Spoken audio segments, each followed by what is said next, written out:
Welcome to North Shore University Health System's Total Joint Replacement Seminar. We're glad you could be with us today, and my name is Kathy. I'm one of the nurses from ambulatory surgery. That will be the first department you come to the morning of your surgery, and that's where we get you prepared and ready to go on to have your knee or your hip replaced. We're going to be going through lots of different information, preparing for surgery from the day before surgery until your actual discharge and arrival at home. We will be discussing what you have to do ahead of time before you come in for surgery. And it's very important that you have a dialogue with your primary care doctor. You will need to have a history and physical. The history and physical needs to be done within 30 days of the surgery. And you'll see your primary care doctor. They'll order some lab tests. They'll order a cardiogram if they feel they need it. If there's any x-rays they want to order, they'll do that. Now, some other things to do for preparing for your surgery is you have to look around your house. You have to get your house prepared prior to coming in for the surgery, because once you get home with your new hip or your new knee replacement, it's not time to be picking up rugs and moving furniture. So there's certain things that we want you to be, just taking note of. When you come home from the hospital, you may be using a walker or a cane. So if you have any throw rugs around your house, you want to definitely get those out of your way. If you have a favorite chair you like to sit in, pull it out so it's very easily accessible when you get home. Don't have it tucked behind a table and around a corner. Also, you need to get your kitchen prepared, because if you're going to be doing any kind of cooking or fixing yourself some food, you want to be able to easily get to a pot or a pan or the plates or the food. So you don't want to have everything stored way under your cabinets where you have to bend over and reach down. Put it up on the top of your cabinets and have it ready to go.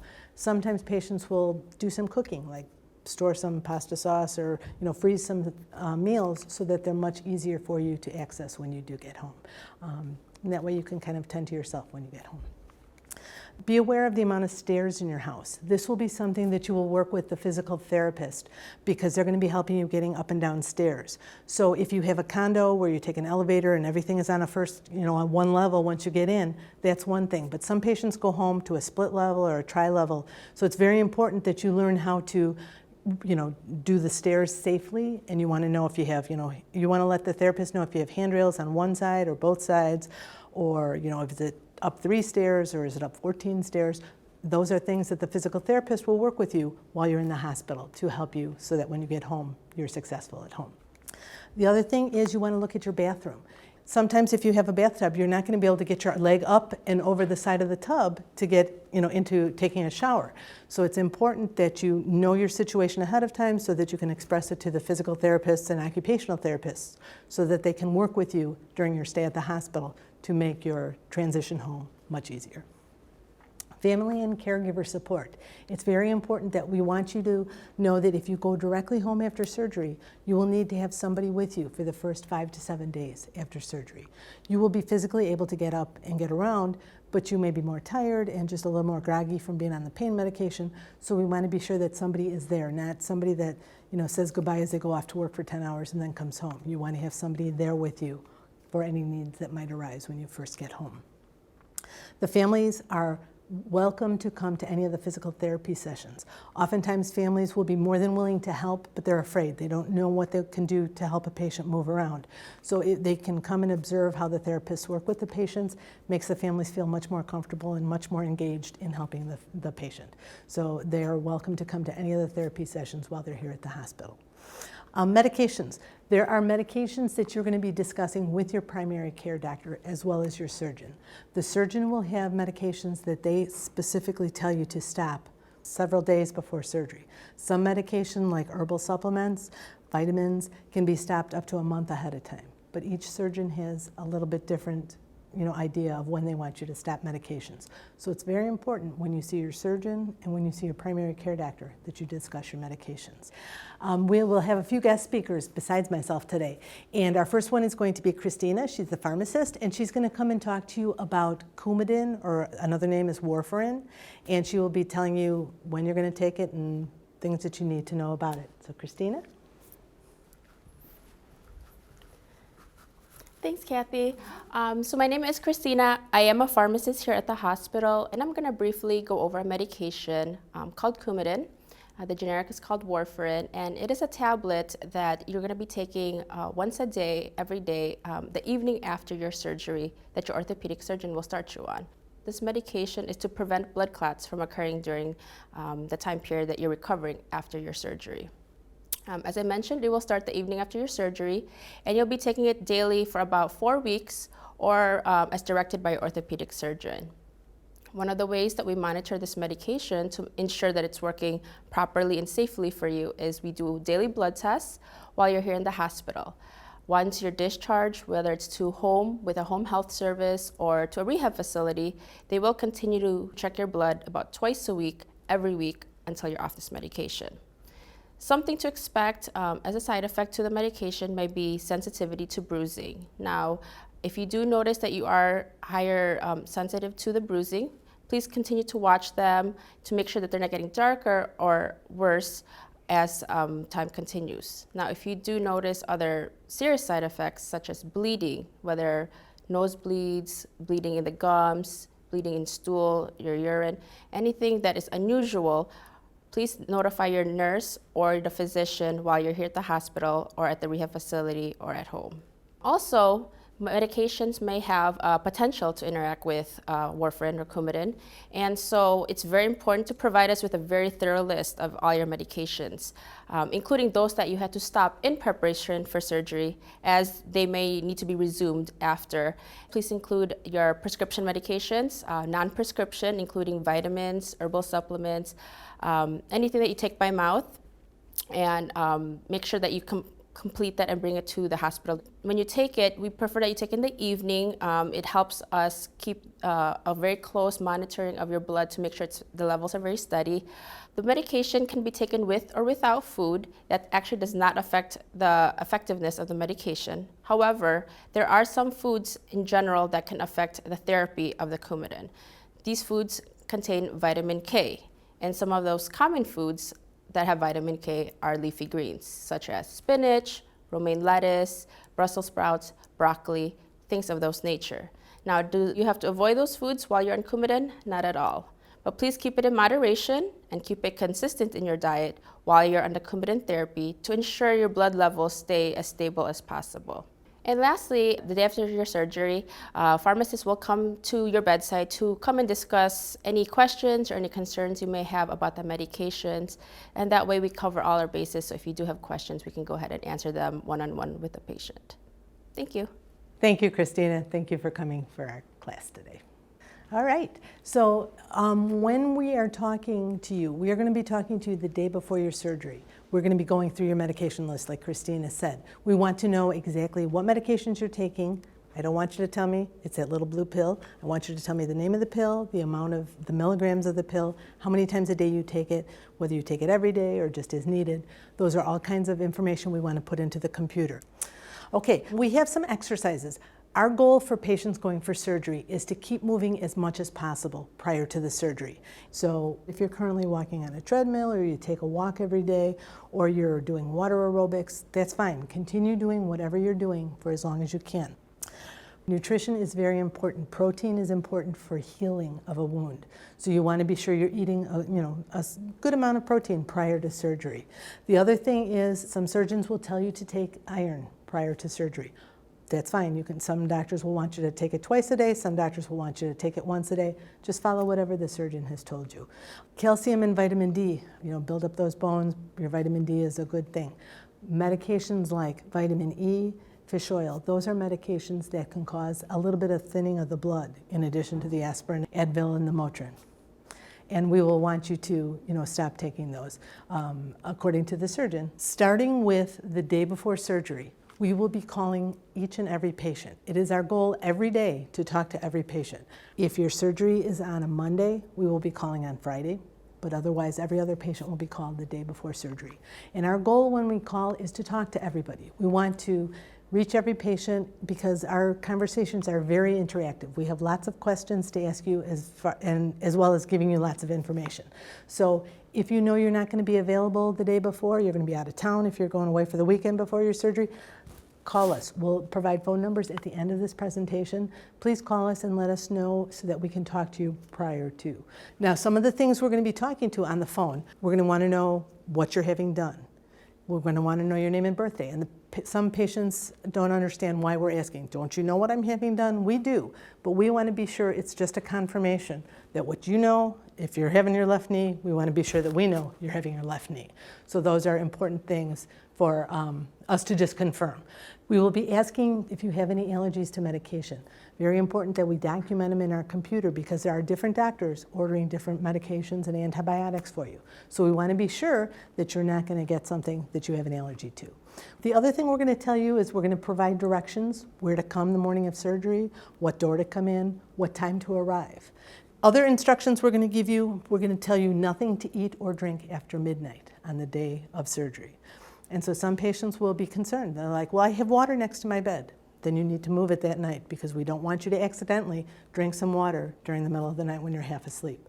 We will also be going over your medication list, like Christina, the pharmacist, had suggested, including the ones that you stopped in preparation for the surgery. We want to know the name of the pill, the dosage of the pill, how many times a day you take it. So things to bring to the hospital, advanced directives. If you have a living will that you have gone to a lawyer to have drawn up, we would ask that, bring it if you can. We would love to scan it into our system. That way, anytime you visit any one of the North Shore hospitals, your living will paperwork will already be in our system. If you do not have a living will and you would be interested in getting one, the hospital offers a free service that you can ask for a packet, a living will packet, and we will give it to you. We're going to verify your medication list that you're on. Even though we talked to you the day before, we're going to, again, go through and just verify, did you take what we asked you to take the morning of surgery? Did you take your medications the night before? This is an anesthesia requirement. They want to know what's in your system so that if they have to give you something during the surgical procedure, they want to know, oh, he's got this blood pressure medication that's going to kick in a couple of hours. They want to know what you've got on board. Patients that have eye drops for glaucoma or for dry eye can bring those with you to the hospital. Patients that have inhalers for asthma can bring those too. We really want the rescue inhaler. Clothing. You don't need a lot of clothes while you're at the hospital. Whatever you wear into the hospital should be nice and loose fitting. If you're having hip surgery, you want something very loose on your legs. If it's warm season, you could wear shorts, just very loose, or pants like sweats or something that have a lot of give and a lot of where they're not laying heavily on your incision.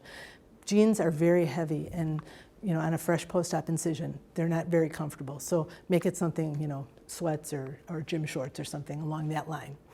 You will need a good pair of gym shoes or proper fitting walking shoes. You don't want something that you're slipping out of. So the shoe has to have a heel and it has to have a toe. It can't be like a clog that slips on very nicely because you can also slip out of it very easily. So we want you to have a good sturdy walking shoe. Now, things not to bring to the hospital, please do not bring valuables. All your jewelry must come off before you go for surgery. So we tell patients leave it at home. It's best left there. If patients would like to bring an iPod or a cell phone or a computer with them for after surgery, that is okay. Your families can hold on to it while you're in surgery, and then you can have it for your time in the hospital. There are phones in the rooms. You can make all the local calls you want. When we tell you your surgery time, it's very important that you come at the time you're assigned. After the first cases go up, all the other cases are given an estimated time. The surgeons are very careful to estimate correctly, but until they actually get into your hip or your knee, they're not exactly sure how long it's going to take to do the surgery. Even though it's a routine knee, they'd be like, whoa, that's a little different than I thought, or this one will be an easy one, or this will be a little harder. So the patients that are coming in, patient number 2 and number 3, sometimes it's a little bit different, timing-wise. So we don't mean to bring you in too early and have you waiting around, but yet we want you to be there and ready to go whenever that's available. There's a registration desk. Stop there. That's where they're going to look at your ID and your insurance card, and then they're going to send you into the ambulatory surgery department. The receptionist will greet you and will give you a room, and then the tech will come in, have you change into your gown, and get you weighed and blood pressure and all that stuff. Then as a nurse, I will come in. I'll ask you your name and birthday. So within 5 people seeing you, you'll be asked 5 different times for your name and birthday. It's, again, just a safety thing. We want to be sure we have the correct patient going for the correct surgery. We will also ask you, what are you coming into the hospital for? What surgery are you having done? And then we will, like I said, go through your medication list again just to be sure you followed up on everything that we told you to take. And sometimes when we talk to patients the day before, when they come in for surgery, they're like, "Ooh, I forgot a couple of medications that I was taking." So then we can add them to your medication list because we just want to be sure it's accurate. Also, before surgery, you'll be getting an antibiotic just prior to going into surgery, and then you will be getting coverage over the next 24 hours just as a means to prevent an infection. So on the day of surgery, once you are down in ambulatory surgery, you will go up to the holding room. That's where you will see the surgeon. The patient will also be talking to anesthesia. Anesthesia is going to come in and they want to know exactly what's going on with your history. They're going to look through your notes from your primary care doctor, and they're going to ask you questions. Anesthesia is also going to talk to you about pain management for after surgery. So this is very important. So what's going to happen is we're going to show you a pain scale. We're going to ask you a lot, especially after surgery. Where is your pain level? 0 is no pain, 10 is your worst pain. So we always want to keep on top of your pain. The nurses will be, for the first day or so, will be in as often as you can receive pain medication, just asking, would you like something? Very important. If you want to get the most out of your therapy sessions, you want to have your pain controlled. When the surgery is done, the patient's leg is wrapped up or the knee is wrapped up, knee or hip are wrapped up with big fluffy bandages. They put an ACE wrap around it.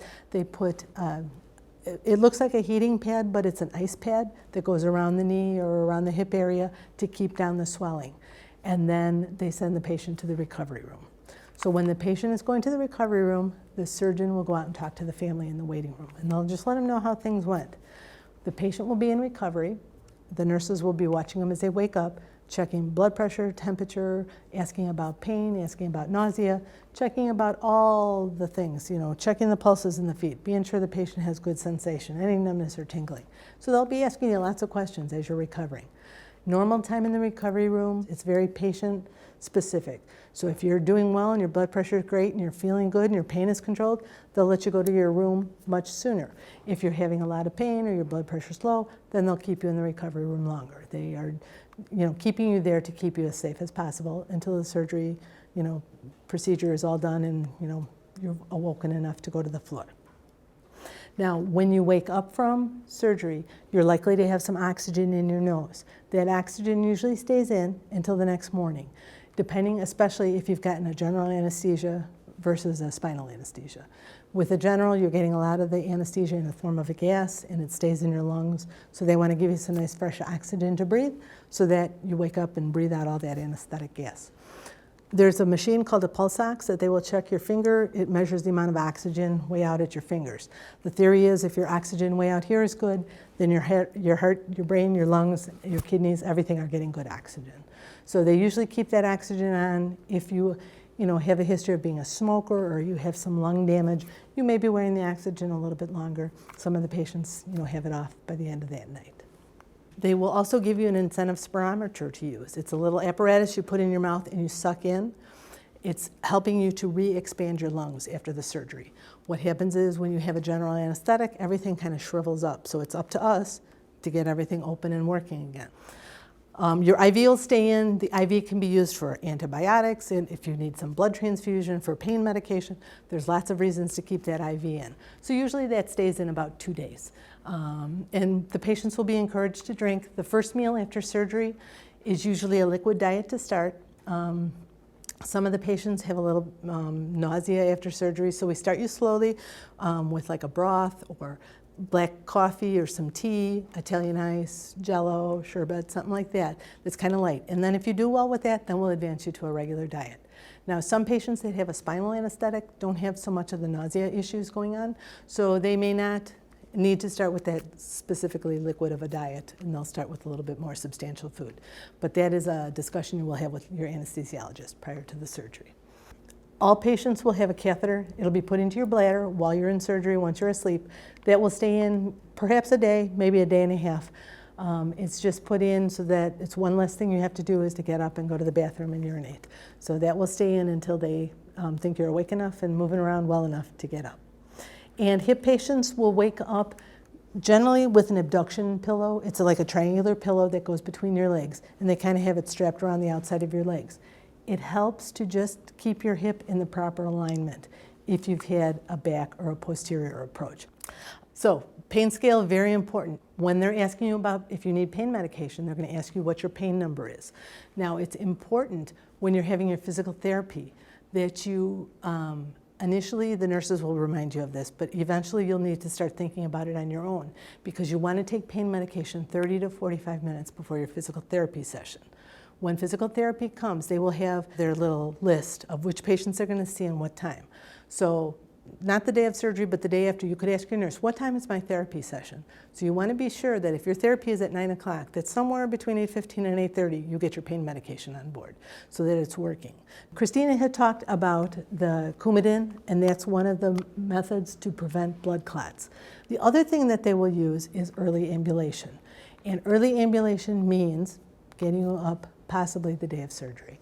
If the patient is back in their room by about 4 o'clock in the afternoon, physical therapy will come and see how you're doing. They want to sit you at the side of the bed, see how you're tolerating that. If you're tolerating that, they will get you up and try to let you take a few steps. You're never ever doing this by yourself. They will bring a walker, they will have 2 people, there will be a physical therapist and a tech with them. They'll put a belt around your waist just as something to grab onto in case you would get dizzy. But some patients, all they can do is sit at the side of the bed and they're like, okay, that's enough. Some patients stand and take a couple steps. They'll even walk around and sit in a chair. Other patients have taken walks down the hall. So it's a very impressive sight to see a patient who's just had surgery on their hip or their knee up and walking on it that very day. But just that ability to get up, even if it's just to the side of the bed, helps to lessen your chance of blood clots. So it's very important to help us keep you safe from blood clots. Okay, so some of the things while you're on that Coumadin, you want to be watching for bleeding or bruising. So bruising, if you walk up to a corner of something and you hit yourself, you're going to get a bruise when you're on Coumadin. Some of the bruises we're looking for are like on the inside of your arms or on the inside of your thighs where you're not hitting anything. If you start to notice that you're having bruising there, you want to call it to somebody's attention. Also, if you have any swelling or warmth in your calves immediately after surgery or a week later once you get home, there is going to be, like I told you, some generalized swelling in the leg that had the surgery. But if all of a sudden you're walking and you're like, my calf feels a little different, and boy, that's the leg I had surgery on, maybe I should mention that to somebody. That could be a sign that there could be a blood clot in your calf. So you definitely want to call that to somebody's attention sooner rather than later. And then if you have any sudden shortness of breath or chest pain, you definitely, if you're in a hospital or if you're in a rehab facility, let somebody know right away. If you're at home, you might want to call 911. Okay, so just to show you pictures, this is what your hip joint will look like when it's in place. It's a ball and socket, so it's 2 pieces that fit one into the other. This is the shaft part, and it will actually go down the femur, which is the big bone in your leg, and that's what it looks like by x-ray after it's in place. So it's very nice and smooth, no more bone on bone, so when you're walking, it will feel much better. So that's what the hip looks like. This is a picture of the knee replacement. There's 2 parts. There's the upper part that goes on your femur, and then the lower part that goes on your tibia in your lower leg. And this is the x-ray. This is what it looks like from a front version, looking at the knee, and this is a side version. So it's nice. There's no more bone on bone. There's space between, so you don't have that grinding when you're walking and up and down stairs and stuff. So that is very helpful to get rid of that pain. At this point, I would like to introduce Marguerite. She's going to discuss some of the physical therapy aspects and discuss occupational therapy with you. So, Marguerite? Hi, my name's Marguerite. I'm a physical therapist here. While you're recovering in the hospital after your surgery, you'll be receiving both physical and occupational therapy. In physical therapy, we will work on improving your mobility in terms of getting out of bed, standing, walking with a walker or crutches, as well as doing exercise for the leg that you had surgery on. Occupational therapy will work on improving your mobility in terms of going to the bathroom, getting yourself dressed, as well as some other activities of daily living that you need to do in order to function around the house. The basic schedule for physical and occupational therapy following your surgery begins actually on the day of your surgery if possible. If your surgery is early enough in the day and you are out of recovery and up onto the patient care floor, the physical therapist will come by and do whatever you're able to do in terms of starting to get up and move around. You'll be attached to a variety of lines, as you can see in our slide, We'll have a walker to assist you. We can attach things like your catheter to the walker. You'll have an IV pole. You may even be hooked up to oxygen. But we can move all of this so that you're able to start getting up and moving around as quickly as possible. If you're able, we'll sit up on the edge of the bed. If that goes well, then maybe we'll try standing. And if you're feeling well, we'll continue on to potentially even walking in the hallway with the walker or the crutches. Your first full day following surgery, physical therapy will see you 2 times, morning and afternoon, and occupational therapy will see you once, generally in the morning. Our goals that day are just to continue to walk more, get you out of bed for longer periods of time, begin some exercises for your leg if possible. You'll still have some dressings on your knee if you've had your knee replaced. Hopefully those will come off that day, and as those come off, we'll be able to begin doing some more range of motion exercises. On your second full day following surgery, the same schedule will apply. You'll have 2 physical therapy sessions and 1 occupational therapy session. You should be rid of most of the lines and attachments you see in the photograph. So if that's the case, it'll just begin to be easier for you to get up and moving around. So we'll start to walk longer distances, do a few more exercises. Occupational therapy will begin to introduce some of the dressing aids, as well as talking more about toilet transfers, tub transfers, possibly even car transfers. At some point while you're in the hospital as well, if you have stairs in your home environment, we'll also practice doing stairs so that you're comfortable doing those when you get home. Once you get home, you'll have home health physical therapy. That usually come 3 to 5 times a week, and the occupational therapist will probably come 1 to 2 times a week. If you go to rehab, when you get home from rehab, you will also have home health therapy at about the same frequency. Based on how you're doing and how easily you can get out of the house, and on the recommendations of your surgeon, at some point after home therapy, you'll start outpatient physical therapy. The frequency for that will be based on your needs at that point in time, based on what you still need to achieve and what your therapist evaluates at the time. In terms of coming to the hospital, you do not need to bring any of your assistive devices with you, like your walker, your cane, or your crutches. We have all that here. They will also have it when you get to rehab. If you need something like a crutches or walker for when you get home, we will either help you here or when you leave rehab to acquire that. If you have any further questions, you can contact us at the numbers at the end of this video. Thank you. It's very important that you know, do not ever get out of bed by yourself to go to the commode, to go to the bathroom, just to sit up in a chair. Always call for help. The nurses are very good about getting into the rooms quickly, and the techs will be there to help you. There are different equipment that you might want to invest in prior to coming to the hospital. Occupational therapy uses all of these different tools. There's sock aids, there's reachers, there are chairs for the shower or the tub, reach bars, things that you will need to make it easier to transition back into home life. You can buy it at a store, you can buy it at Target, Walmart, CVS, Walgreens, Osco. They all have a little medical supply store. Call the lending closet for the town you live in. Let's say you live in Skokie, there is a Skokie lending closet. You'll have to do a little investigation to get that phone number, but you can call them. What happens is people that have had surgery in the past will donate their walkers, their canes, their crutches back to the lending closet. And then other patients can go and say, I'm having my knee replaced. What kind of equipment do you have that I might need? Whoever's working there can give them some good tips of what they might need. You can borrow the equipment, use it till you're done, and then return it. So it's a very nice system. You don't have to buy it. You don't have to then store it after you're done with your rehab. You can just use it and return it.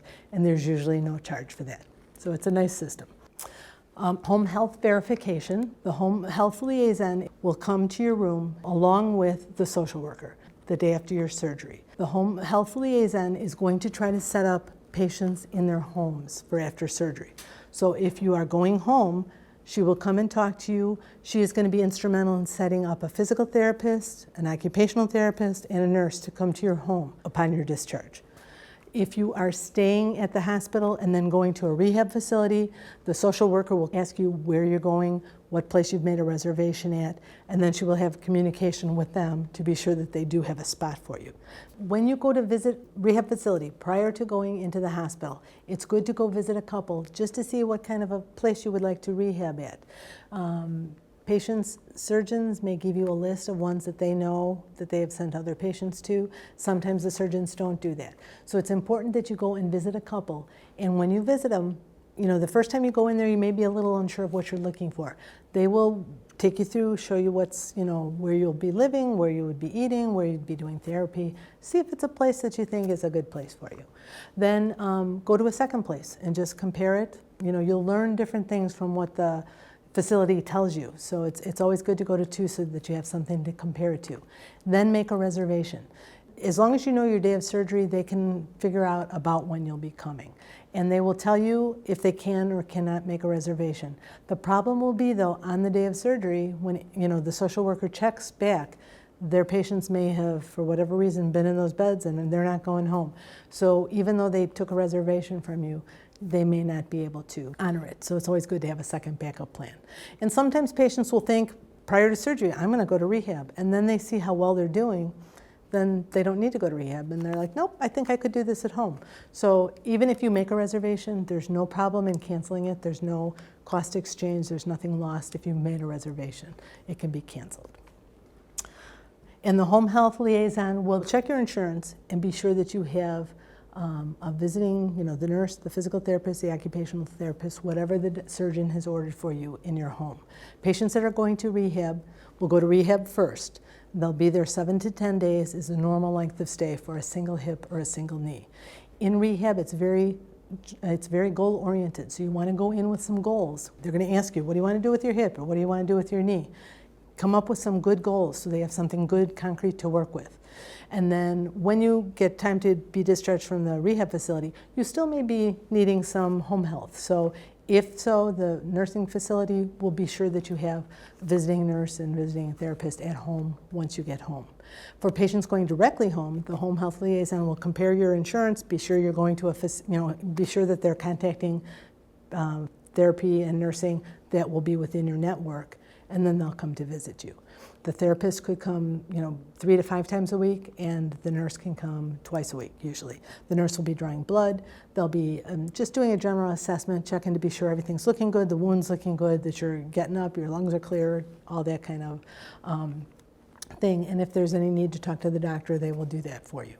The physical therapist will come, they'll do some exercises, give you, they'll look through your house, be sure everything is looking good as far as, everything is where it should be, it's easy for you to maneuver around, and that you have a good understanding of what things you can do and how you can, stretch yourself and do your exercises at home. Then for patients that once you get done with home therapy, especially for the knees, you will most likely be going to an outpatient therapy. Facility. They're going to watch you, ride bikes. They're going to watch you do different exercises, more, involved, because you'll be feeling better, because this is usually a couple of weeks after surgery. So it's very good to, have these thoughts in mind, because when you first go to the outpatient therapy, you will probably not be driving. So you're going to need to rely on somebody to get you to and bring you back from your therapy session. So that's why family is really important, or having good friends to take you around. The discharge planner or the social worker will see you starting the day after surgery and will take their cues from you. If you're going home, she will be sure things are set for you at home. If you're going to the rehab facility, she will be sure that your rehab facility is available for you and can take you. If you do need a Medicar, she will be the one to order it for you on your day of discharge. It's not something you have to worry about ordering ahead of time. It can be ordered the day of, and it can take you either to your home or to your rehab facility. As far as discharge instructions, you will be getting a list of instructions when you leave the hospital. If you're going on to rehab, the hospital will talk with the rehab facility. When you're going home from rehab, you will have instructions. The important thing is to keep doing whatever exercises the therapist is working with you on, because that helps to build your tolerance and get you stronger. If you are going straight home, the goal for home health is to get the home health people there the day after if possible. There's instructions that they will give you: do leg lifts, do bending, do straightening, do walking, and just gradually you want to increase your, what you do each day. You don't want to try not to go backwards. If you did, walked a half a block one day, try to walk 3/4 of a block, or try to walk a full block. Just keep building on your progress.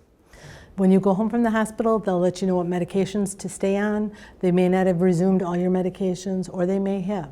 Each doctor is very individual. So, just be sure you understand your medications. Incision care, there is a nice new AquaSeal dressing. I was telling you, you're going to have big bulky dressings on your knee and your hip initially, but once they take all that wrapping off, you will have this nice little, it's like a big Band-Aid, and it's got a very absorbent center to it, and it covers the knee or it covers the hip area, and it's very much waterproof. So they will be able to, you can shower with that in when the doctor says it's okay to shower, and they'll tell you when to change it and how to change it and give you all that information. Now, the home health nurse we've talked about will draw your blood a couple of times a week. That'll just see how your INR is doing for your Coumadin levels. They can jostle it up or down if they need to, based on what your levels are. Also, they'll do an incision check. Just be sure the wound looks good. Call the doctor if need be, and then just a general assessment. Future procedures, just to let you know, once the knee or the hip is healed, if you have to go for certain procedures like dental cleanings, prostate or bladder surgery, tonsils, colonoscopy, let the dentist know, I had a hip replacement, I need my antibiotic. Have your pharmacy phone number there. They will call it in for you. All you have to do is then go pick it up and take it. Continue exercises as much as you can at home until the therapist gets there. When the therapist first comes to your house, they do kind of a house assessment. They help you set up stuff so it's easiest for you to be successful getting up and moving around. Knee exercises, hip exercises, they'll go through all of those. Now, just to let you know, especially for the knee, when you are doing your exercises, please, if you want to elevate your leg, do not put a pillow under your knee. You do not want to have your knee bent. You want to put a pillow under your ankle, because part of rehab is bending your knee. The other part of rehab for a knee is straightening it. It's very important. So if you're putting a pillow there, you're causing it to bend. You don't want that. You want it to straighten. So it's important you don't elevate the knee, elevate the heel. After your therapy sessions, you want to come home, you want to put ice back on the knee or the hip. It's very important after any kind of exercise. Put some ice on it because it will help decrease swelling. The less swelling you have, the less pain you will have. Elevate it. Come home, put it up on a chair, put it up, put it up on a couple of pillows. It's important when you're at home, change positions frequently. Don't sit down and watch a 3-hour movie and then think you're going to get up and walk around. Get up, take a pause, sit for an hour, get up and walk around. Even if it's just living room, dining room, bedroom, kitchen, back to the living room. Get some movement in there. When you sit too long, everything tightens up, so you want to be sure that you're up and moving. And always, always, if you're on the Coumadin, if some doctor wants to prescribe a new pill for you, remind them I'm on Coumadin, and they should be aware of that when they're prescribing some new medication for you. Also, when you go to the pharmacy to pick up that new medication, just remind them I'm on Coumadin. Is this going to have any kind of interference with the Coumadin? Better to be safe. Okay, and at this time I would like to introduce Ashley. She is a social worker, discharge planner, and she's just going to give you some information regarding going home or going to the rehab facility. Ashley? Hi there, I'm Ashley and I'm one of the social workers, and you will meet with myself or one of the other social workers on post-op day 1 after surgery. The home health liaison, if you are going home, will meet with you. They will arrange the home health agency that will set up the physical therapist, occupational therapist, and visiting nurse. The physical therapist will come 3 to 5 times per week. The occupational therapist will come 1 to 2 times per week, and the visiting nurse will come 2 times per week to do your blood draws for your Coumadin. If you are planning on going to rehab, please make sure you visit facilities and make a reservation once you have decided. If you do not have a reservation, please make sure that you have a backup plan just in case. For transportation options to home or to rehab, family can transport patients home if you feel comfortable. The other option is a Medicar option. It is wheelchair transportation, and they will pick you up in your room at the hospital and take you to your rehab center or home. Most insurances do not cover the cost of this. There is a small fee that the social worker can give you the price for if you decide to go with this option. The most important thing to remember is that you need to be cleared for your surgery. North Shore requests all preoperative clearance documents to be submitted 2 weeks prior to your surgery. Your surgeon's office will provide you with this form and direct you to schedule your appointment within an allotted time period. These tests may include labs, an EKG, a history and physical, and a type and screen. Please remember this type-in screen must be done within 21 days of the surgery. You will not be cleared for surgery until North Shore receives these documents. If we haven't received these documents within 2 weeks of the surgery, expect a call from us to review everything with you. If these documents aren't submitted a week prior to your surgery, you will need to make an appointment with a North Shore primary care physician for clearance, or we may have to postpone your surgery date. We realize that we just provided a wealth of information for you to digest. If at any time you have any questions about your surgery, please give us a call at the numbers listed on your screen. Thank you for attending our Total Joint Seminar.